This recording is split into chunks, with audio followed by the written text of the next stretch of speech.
Point Park men's basketball starts the year on a streak, and the women get a huge win at home. Track and field dominates the competition at the Worcester Invitational. The Penguins are 3-7 since the holiday break. Pitt football closes their season on a high, and the Pirates welcome back a former star. The NFL's Super Wildcard weekend is officially over. How do the final 8 teams in the league stack up with the divisional weekend on the horizon? It's time to come on down to the Pioneer Sideline.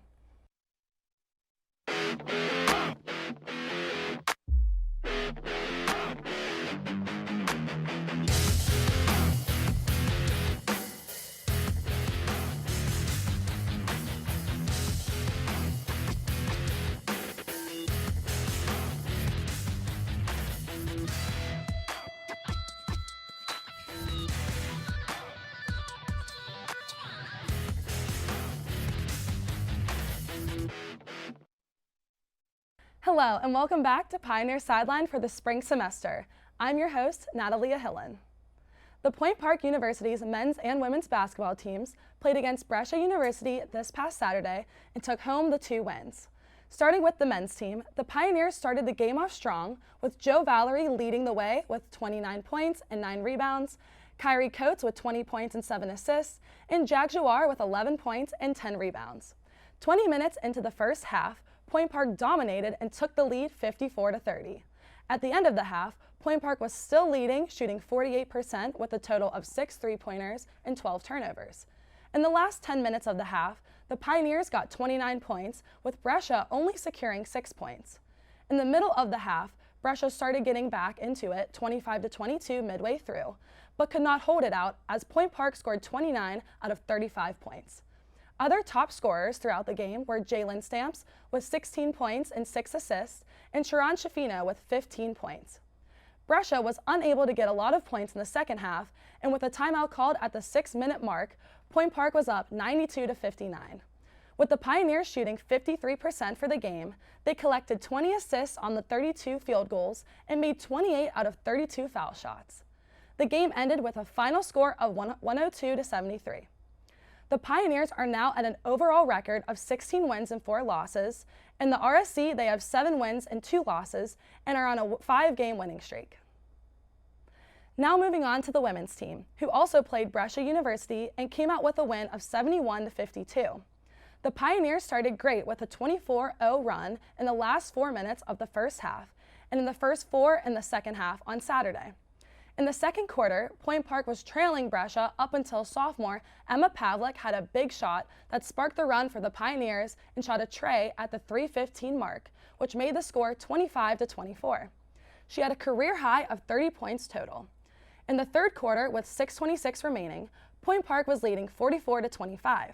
The Pioneers started the fourth quarter off strong by getting 8 points in the first minute. 3-pointers were shot by Ari Bleda and Pavlik, as well as 2 free throws shot by Pavlik. Another great performer was Taylor Wren with 24 rebounds and 12 points. From Wren's performance in this game, she moved into second place on Point Park's all-time rebounds list. She now has 953 career rebounds. Congrats, Taylor. Other great players from the game were Bleda with 15 points, who grabbed 9 steals, Coral Holmes with 11 points and 5 steals, and Sierra Sonetta with 3 points. The game ended with a final score of 71-52. The Pioneers are currently sitting with 3 wins and 6 losses in the RSC. Both the men's and women's teams will be playing in a 3-game road stretch and will be playing the first game this Saturday, January 21st at IU East. Good luck to both teams as they practice and prepare this week.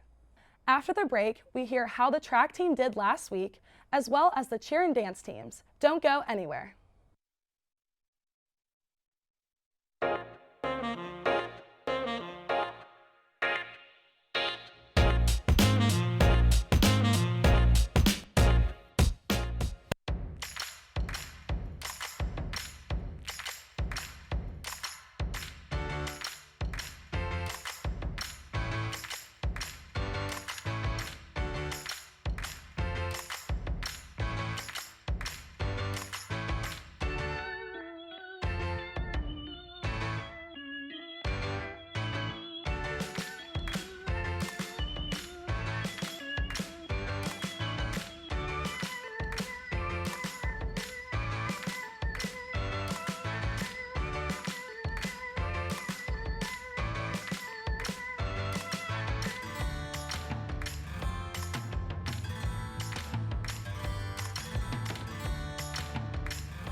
Welcome back. Point Park University's competitive cheer and dance teams traveled to Concordia, Michigan this past Friday to compete in the CUAA Cardinal Invite. The dance team placed first out of 5 teams, and the cheer team placed 6th. The next competition is at Marian University in Indianapolis on January 28th. Good luck, ladies. Now let's hear from Hannah Bazet to give us a recap on how the track team did at the Worcester Invitational. Hannah? Thanks, Nat. The Point Park's men's and women's track teams competed in their first meet of 2023 at the Worcester Invitational this past Saturday, where both teams had big successes. Starting off with the men's team, the winner of the 60-meter dash was Damir Stewart, who ran with a time of 6.95 seconds. This is just 0.04 seconds off of the NAIA qualification standard. Right behind Damir was Jacorius Demps, who had a time of 7 seconds, and Damir Lomax in third with a personal record of 7.09 seconds. Additionally, Shavaris Moore placed 6th at 7.24 seconds. In the 200-meter dash, Demps won first place at 22.63 seconds, which puts him in the program's top 5 marks for indoor track. Coming in second place was Lomax with a time of 23.14 seconds. In the 400-meter dash, Steve Bradley took first, running with a time of 51.74 seconds. Juan Barrera took third place with a time of 51.7, and Darnell Clem and Toby Wright won 4th and 5th place. In the 800-meter dash, Point Park had 8 entries. Yannick Windelband and Ramiro Unlunke placed that group running even times of 2 minutes for 2nd and 3rd place. Point Park had 3 teams each compete in the 4x200 and 4x400 relays. Point Park won both races with the 4x200 squad posting a time of 1 minute and 30 seconds. Stewart, Barrera, Lomax, and Demps all competed in the winning team. The 4x400 team put up a time of 3 minutes and 32 seconds for first place. This group was made up of Bradley, Wright, Barrera, and Lomax. The 2 other squads placed 4th and 5th. Lomax also competed in hurdles, where he got 2nd place with a time of 8.76 seconds. Stewart led the Pioneers in the triple jump and long jump. He won first in the long jump with a leap of 6.78 meters. He got 4th in the triple jump with 13.36 meters. Maxwell Good was right behind Stewart in long jump with 6.15 meters. He also got 6th in the triple jump at 12.43 meters. Peter Durando cleared 1.93 meters in the high jump to win 2nd place. He is now in the top 5 all-time for Point Park's men's indoor high jump. 3 other Pioneers competed in the same event, with Boatswain getting 4th place, clearing 1.75 meters, and Collins Easy and Tyler Hertwig clearing 1.72 meters respectively. In throwing, Point Park took the top 4 placements in both shot put and weight throw. Fletcher won in both events, as well as PR'd in weight throw at 14.26 meters. He won shot point at 14.4 meters. Danielle Jacobs was 2nd in weight throw at 14.02 meters. Finally, competing in shot put was Nazir Galloway, who threw 12.98 meters for 2nd place, followed by David Attram and Cooper Lytle. It was also a strong meet for our women's team. Natalia Hillen won the 60-meter dash with a time of 8.28 seconds and the 60-meter hurdle at 9.61 seconds. Hillen also competed in the 4x200 and 4x400 relays that both finished in first. Individually, she placed 3rd in the 200 meters at 27.87 seconds and 5th in the high jump at 1.5 meters. Hillen was also named RSC Women's Indoor Track Athlete of the Week. In the 60-meter dash, Rakia Ellsbury placed 3rd at 8.41 seconds and Michaela Rice followed in 6th. In the 200 meters behind Hillen, who won first, Hannah Bond came in at 9th and Ellsbury came in at 11th, just outside of scoring. There were a total of 6 Pioneers in the 800-meter relay, but Alyssa Campbell came out on top with a time of 2 minutes and 24 seconds, which is just 4 seconds outside of national qualification. Emily Leo came out in 2nd place at 2 minutes and 29 seconds. The 4x200 relay took first with a time of 1 minute and 51 seconds. This race consisted of Rice, Bond, Ellsbury, and Hillen. The 4x400 relay also took first with a time of 4 minutes and 25 seconds. Bond, Campbell, Hillen, and Jana Schmid competed. Sophie Jabozi had a strong day competing in the long jump, triple jump, pole vault, and weight throw. The long jump had 4 Pioneers compete with Jabozi, and 2nd at 4.67 meters was Carson Hutzler, and 3rd with 4.62 meters, Rice in 4th at 4.59 meters, and Luchama Lubin at 5th at 4.46 meters. Jabozzi came in first in the triple jump at 10.43 meters, Lubin in second at 10.06 meters, and Hetzler in third with 9.52 meters. Jabozzi surpassed 3 meters in the pole vault to win second place and was just short of her school record of 3.02 meters. In the high jump, Helen won fifth place, clearing 1.5 meters, the top mark for the Pioneers this year. Also competing, Hetzler cleared 1.47 and Lubin cleared 1.36. The Jabozzi sisters came up big in shot put and weight throw. Anna Jabozzi had a team best of 9.25 in shot put, followed by Sophie at 9.05. In weight throw, Sophie distanced 12.10 meters and Anna threw 11.58 meters. We are so proud of our men's and women's track teams. The teams compete again on Saturday, January 21st at the Spire Midwest Open. That's all I have. Back to you, Nat. Thanks, Hannah. After the break, we'll get some insight on how the rest of the sports world is doing. Stay tuned.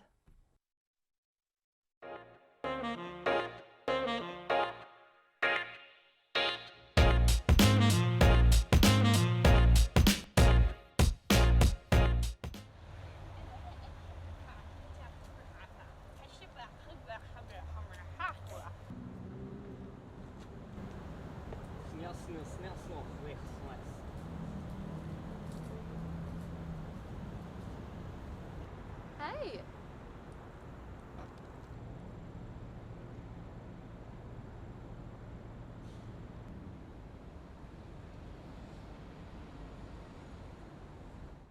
Good evening and welcome to News Night. My name is Craig Furkowski. Tonight, we'll cover all your international, national, and local news. Australia is one of the most biodiverse countries on the planet. Over 8,000 items are to be auctioned off at Pittsburgh International Airport on October 22nd. Last Thursday, the House committee investigating the January 6th attack chose to subpoena former President Donald Trump. All this and more Coming up on News Night.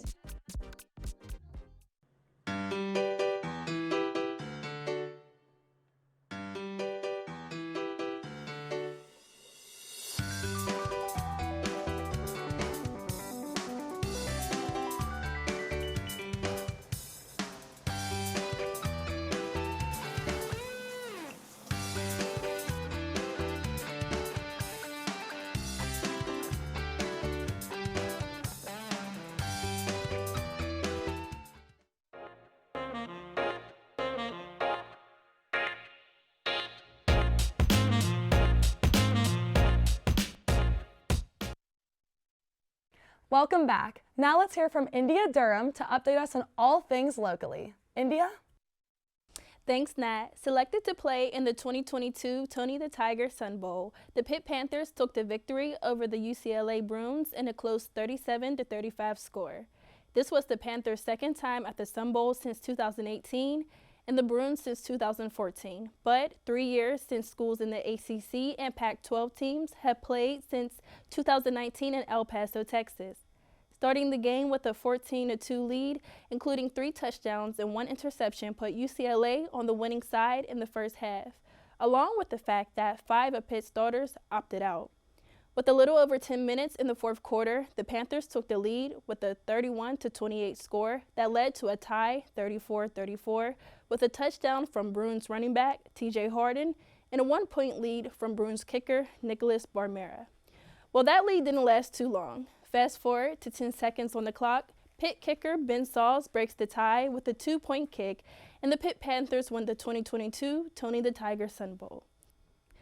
As that one song goes, the rumors are true. Former Pittsburgh Pirates outfitter Andrew McCutchen will be playing with the Pirates this season, as publicly announced on January 14th. Just 14 days into the 2023 year, McCutchen, via social media, posted a picture standing in front of his MLB MVP award on his wall, holding his 2 children while wearing his jersey and Pirates baseball hat to the back with the caption, "Where it all began." In no time, fans from all around the city began reposting and sharing their almost uncontainable joy with the news they've received. Following that post, sources began to spread, making what we all dreamed the meaning behind the post to be an actual reality. With over 13 seasons in the league, Andrew McCutchen will be reunited with the Pittsburgh Pirates on a 1-year deal. With that in mind, let's hear from John Mayer for the season's final Steelers Fan 7 Sideline Spotlight. John? Thanks, India. The Pittsburgh Steelers finished the 2022 season off strong, winning the final 4 games in a row to close out the season against Carolina, Las Vegas, Baltimore, and Cleveland. Steelers quarterback Kenny Pickett was extremely impressive when it mattered most for Pittsburgh down the stretch, leading the team to victory on go-ahead touchdown drives with less than 2 minutes to play and back-to-back weeks against the Raiders and Ravens with spectacular touchdown passes to George Pickens and Najee Harris.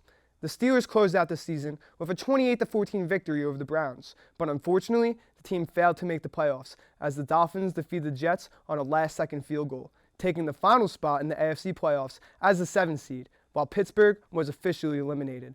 Despite not making the playoffs, the Steelers significantly improved down the stretch as the team went from 2-6 to 7-2 to finish the season with a record of 9-8.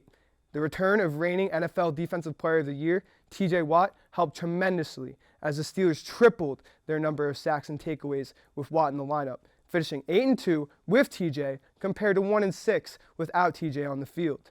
Cam Hayward passed TJ Watt for second on the franchise's all-time sack list during the win over the Browns, and the race to see who can break James Harrison's record of 80.5 sacks will be something to keep an eye on in 2023, as both players are now within 3 sacks of Harrison's franchise record. With the season now officially over for Pittsburgh, there are multiple key players that are going to be set for free agency, including Terrell Onions, cornerback Cameron Sutton, and defensive lineman Larry Ogunjobi, among others. That's all I have for this week's Steelers Fan 7 Sideline Spotlight. Back to you, Nat. Thanks again, John and India. Now let's hear from Matt Palangi with an update on the weekend's hectic postseason games in the NFL, a recap of the College Football Playoff National Championship, as well as news around the MLB and NHL. Matt? Thanks, Nat. Football fans may say this is the best time of the year for sports. With the NFL and college playoffs being live, in the NCAA championship games, the top 4 teams fought off in a New Year's special. TCU maintained their lead to beat Michigan and go on to the championship, while the Ohio State Buckeyes fell just short with a shanked field goal right as the New Year's ball dropped to lose to Georgia in heartbreaking fashion. In the championship game, Georgia just dominated, and there are no other words to explain it. It was not even close except when the game started, and it was very unfortunate to see a team that had such a shockingly good year like TCU come so close yet so far from the trophy. On the NFL side, the Eagles win the NFC 1 seed and the Chiefs won the AFC 1 seed to get the bye week going into the playoffs. In the wild card round, the AFC featured good games. The Bills' offense turned over the ball just a little bit too much for their liking, but still managed to beat the backup quarterback in the Miami Dolphins.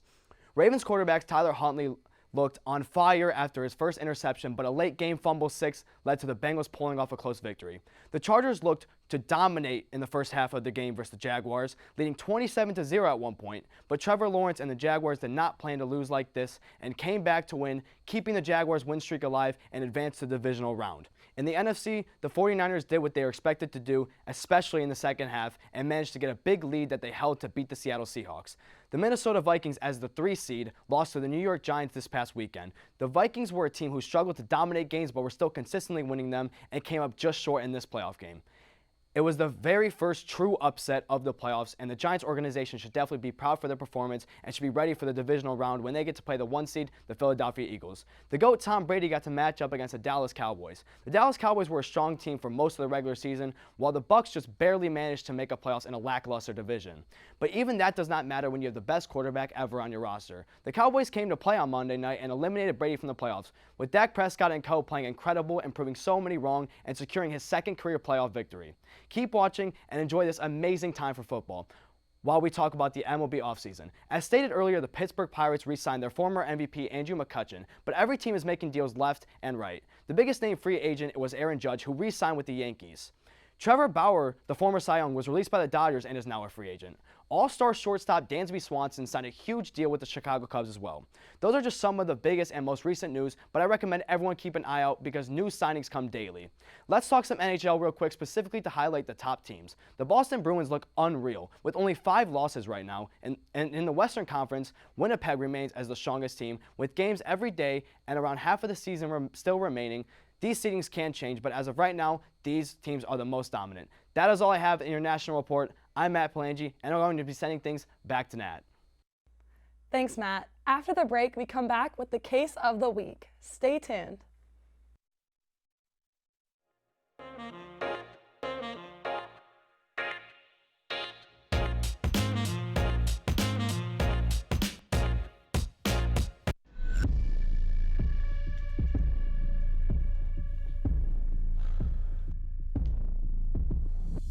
Regular physical activity is one of the most important things you can do for your health. The benefits of physical activity include brain health, weight management, reducing disease, strengthening your bones and muscles, and improving your ability to do everyday activities. So, it's time to get up and be active.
Welcome back. Super Wildcard Weekend in the NFL has just come to a close, and the games did not disappoint.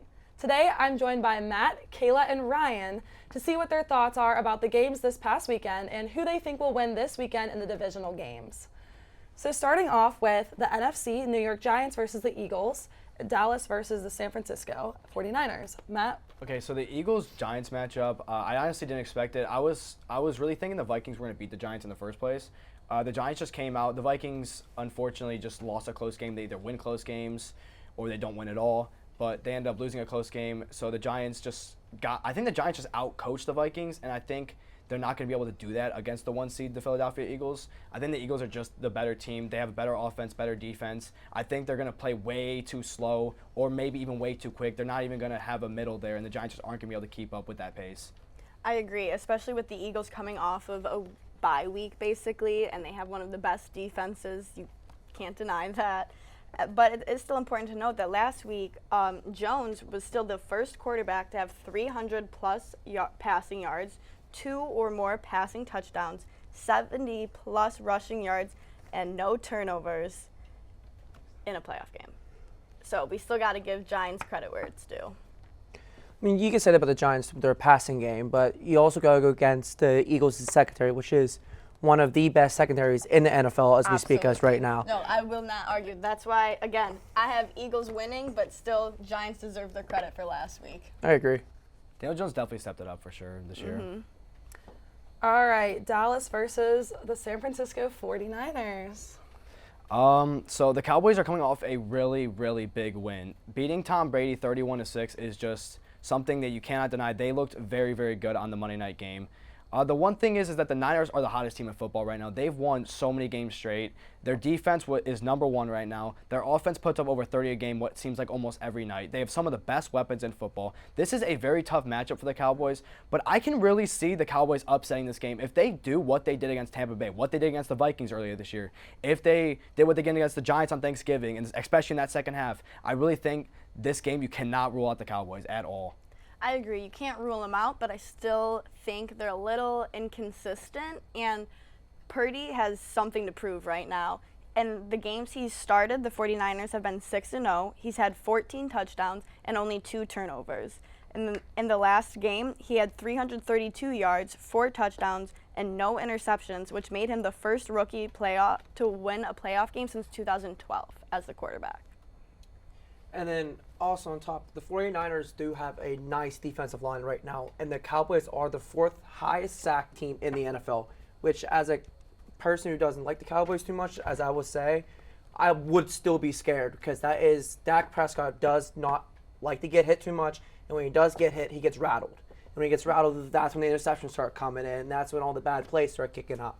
If Dallas Cowboys can minimize the sacks, I think the Cowboys have more of a shot.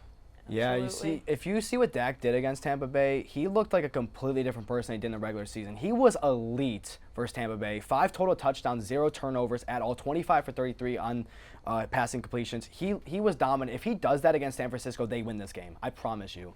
Yeah, I think if they can transfer that energy over, it'll be a really good game. Yeah. Can I say one thing? So, Tom Brady, what would you guys say about his performance this season? Very lackluster. Okay, so obviously Dallas beat Tampa Bay. Yeah. So against the 49ers, though, as we can see, they have the best defensive line as of right now. They're top seed. So Yeah. That's why I bring up Cowboys are very inconsistent. yeah. So we're gonna Yeah. have to see about that game. That's one of the interesting ones for sure. We're gonna move on to the AFC. Bills versus Cincy. With the Bills-Cincinnati matchup, it's two teams that definitely underperformed in the first round. The Bills, Josh Allen turned over the ball a lot, but the thing is that they just didn't have to make too many mistakes. They made some mistakes. They didn't make enough mistakes for the backup quarterback that the Dolphins had, Skylar Thompson, to lose to them. And the Bengals, honestly, if they didn't get that fumble 6, I think the Ravens actually beat them. So the Bengals should be blessed that Sam Hubbard made that play and got the game-winning touchdown. So in reality, this is a game that I do not know. This is a game that we really want to see. It could go either way, but I'm leaning more towards Buffalo. Yeah, this is my pick of the game for the weekend. I think this is definitely going to be the most watched and most intense game. And I also picked the Bills to come out of it. It's a very long-awaited match after not being able to play in Week 17. But I only see the Bills winning by a field goal. I think it's going to be really close on each side, especially considering we got playoff Gabe Davis back. We got Cole Beasley back. Just last game, Diggs had 114 yards. Matt Milano had 10 tackles and 2 sacks. The defense was able to hold Waddle and Hill to less than 70 yards. And both the Bengals and the Bills are top of their division and tied with 35 touchdown passes. So, kind of what you said, yes, I had the Bills too for this weekend, but it is only a 4.5. If you do sports betting, it's only a 4.5 underdog that the Cincinnati is. So it is going to be a very close game. Yeah. But I just feel like that Cincinnati defense won't be able to keep that offense from it being a shutout. If that game goes to a shootout game, there's no way Cincinnati's going to keep up with the Bills. That offense is too high powered for anybody to keep up with them. That's exactly right. Especially with how Josh Allen can throw, he can go on his feet, he can make those split decisions. Yeah. Other than the turnovers, the Bengals defense struggled against Tyler Huntley. So Josh Allen's going to light them up. If they struggle against Tyler Huntley, I could see Josh Allen going for like 350 and 3, honestly. And the Bengals last game, they were missing their starting left tackle, right tackle, and right guard due to injuries, which means the Bills could power through that. Yep. What is one thing that the Bengals need to do to go against the Bills' offensive line in this game, guys? They just got to attack. They got to attack Josh Allen as much as they can. Oh, yeah. They're going to struggle with that, though, because Blitz. Josh Allen's so good on his legs, too. It's kind of – Josh Allen's not a guy that's just going to get sacked very often. He's going to be able to run out the pocket. Yeah, he's hard to tackle, too. I think the Bengals aren't just going to be able to get to him. They're just going to have to outscore him. Absolutely. It's going to be a close game. Yeah. All right, the last game, Kansas City versus Jacksonville. The Chiefs honestly came into the playoffs as Super Bowl favorites for a lot of people. They're really good. They just honestly show so much. They lost their best weapon in the offseason, and Patrick Mahomes just threw for the most yards ever in a season. Without a top 5 receiver in football, he still did that. Travis Kelce, the Jags are horrible against tight ends. Pretty sure they're one of the worst against tight ends, so Travis Kelce's going to have a big game. Trevor Lawrence is super hot right now. He's been playing really good football. Top 10 quarterback, in my personal opinion. He's been playing like that level, but I just don't see a way that they keep up with the Chiefs at all. So I have the Chiefs winning this game by honestly 2 scores. I agree. I had the Chiefs plus 14 as well, because although Trevor Lawrence is making improvements, he's not at Patrick Mahomes' level. Yeah. He's not even close. Yeah. So I like momentum. I played baseball. Momentum's the best thing going into any type of playoff scenario. So I actually have Jacksonville. Really? Which is very shocking, but I can't go against momentum. Trevor Lawrence, he's playing like he did in college, which is very scary for the NFL. That offense, what they need to do is that they have to start running the ball. They start running the ball, you start playing action, and Kansas City's secondary in the past has cost them a lot of games in the past. That cost them playoffs last year, cost them in the regular season a couple of times. So if you can get the safeties and the corners start biting the run more and more, you can start airing out over top for what Trevor Lawrence likes to do. And you said something about them having problems with Travis Kelce. So what I think that defensive key is to win is that they gotta just prioritize Travis Kelce, because Chiefs' run game is not that strong. They don't have a strong running back. They have a nice couple, like a 1 and 2 punch that hasn't been winning them games. And the only good receiver they really have is Travis Kelce. He has the most receiving yards on that team as we speak. So if you minimize Travis Kelce, you minimize most of that offense, which lets the Jacksonville to keep up with the scoring.